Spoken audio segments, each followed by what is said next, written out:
The following review is my opinion on the upcoming expansion pack Mists of Pandaria. You are free to agree or disagree, and you can even leave a comment with your opinion. Do try to keep it respectful towards each other, yeah? The upcoming patch will already offer a lot of changes for free. We get the Pandaren and the Wandering Isle, a 11th character slot, the new talent system and glyphs, and you will be able to switch your talents at any time and any place. You will no longer need to visit a trainer for new spells. You'll be able to AoE loot, the daily quest cap is removed, mounts, pets and achievements become account wide, but we won't have the pet battles just yet. Scarlet Monastery and Scholomance get revamped, we'll get cross realm zones, blacklisting for battlegrounds, the improved dungeon journal, a filter option at the vendor, and finally the 2 new scenarios surrounding Faramore. That's a lot of free stuff, so what does the expansion offer? Say you buy the expansion, what will you do? Fill up the 11th character slot? Why not try out a Kung Fu fighting monk? I tried out the tanking and DPSing spec and I loved both of them. You roll and fly around the battlefield, heal yourself, throw around kegs, use lightning fast punches and kicks to take out your enemy, all good stuff. I'm not sure if the class is overpowered, but history shows that it will probably be. If you make a Pandaren, the transition between the Wandering Isle and Azeroth is pretty harsh. It feels like a slap in the face when you return to the old world after questing in such a beautiful place. Making an alt not your thing? Well, take your level 85 and head out into Pandaria. Cinematics and voice acting will guide the way as you discover why we are in Pandaria and what a war is costing the world. Questing has never been more fun as it is now. There's a balance between the old way of questing and a new way. In the past it was mostly kill X and collect Z. Those quests are still there, but there are also a lot of new mechanics. You don't immediately turn in your old epics for a change. It takes you about halfway into the zone before you start to replace your first piece. The experience required also received a boost, and if you really want it to last, I advise you to not equip any heirlooms. After a while, level 90 will be looming around the corner, and hopefully by then you've taken in all the amazing new graphics and sounds of Pandaria. Now the game truly opens up with several options for your endgame. The dailies are sort of mandatory for getting your first gear. Once you've become honored, you can probably take your first steps into heroic mode, experience the new dungeons and move on to the new raids, both indoor and outdoor. Would you like some new food buffs for those raids? Why not specialize your cooking and on top of that grow your own ingredients on your own little farm? By choosing a specialization you get food buffs specific for your needs and you're not limited to one specialization. In time you can have them all. Bored with cooking for a while? Queue up for a scenario. No role requirements, almost instant queue, a good story and a few valor points as reward. After that go hunt some new pets, level them up and beat your friends in a pet battle. In the meantime you can spend some hard earned gold on the black market. Finally buy that one mount that would never drop for you. Give Ravion a visit if you're in the area, since he has concerns for the future of Azeroth and he has more legendaries to hand out.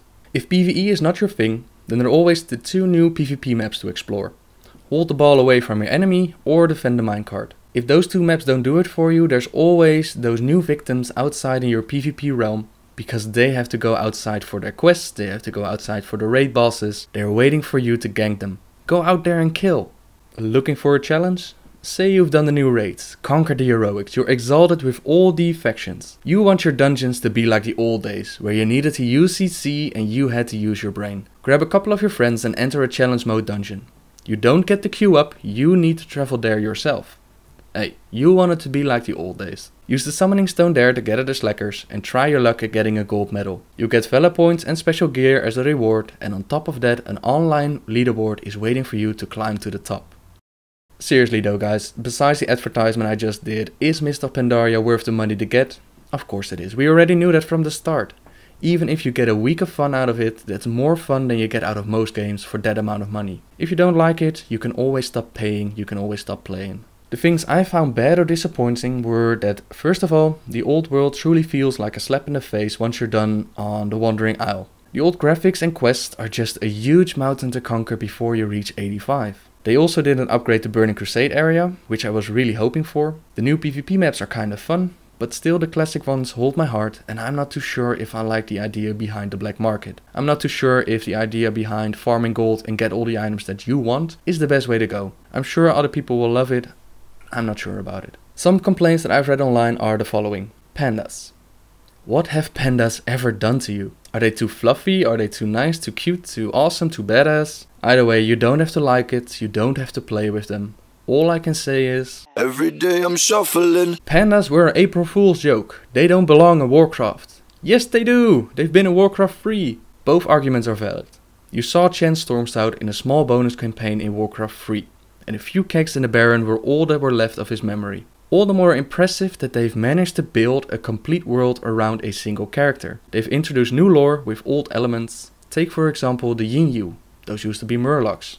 Yangul used to be Taurens. Trolls are invading. The way that they introduce the lore using elements that we are familiar with is just absolutely brilliant. On top of that, if you truly want to know the lore of Pandaria, you're forced to go out into the world and explore. I'm truly jealous of the people on PvP servers now, with all the dailies, raid bosses and achievements that people actually need to leave town for. Also, known lore doesn't make a good game. Look at Cataclysm, so many A-star lore characters in it and still it wasn't that good. The other complaint, pet battles are for kids. If I want to play Pokemon, I'll play Pokemon. I'm a manly man and I want my game to be taken seriously, damn it. That's fine. Don't play pet battles. No disadvantage towards your gameplay and I'll enjoy being the best there ever was. I don't know if my opinion is being influenced by how bad I feel about how the Cataclysm ended, but I think Mists of Pandaria has the potential of being one of the best expansions as of yet. The two things that I could come up with that can ruin it are either looking for raid or if they release dungeons like the Twilight dungeons. Those were an utter disgrace in my opinion. I hope you found my review informative. Leave a comment with your thoughts and until next time guys, see ya!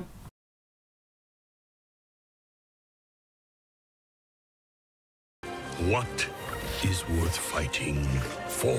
We're fighting for!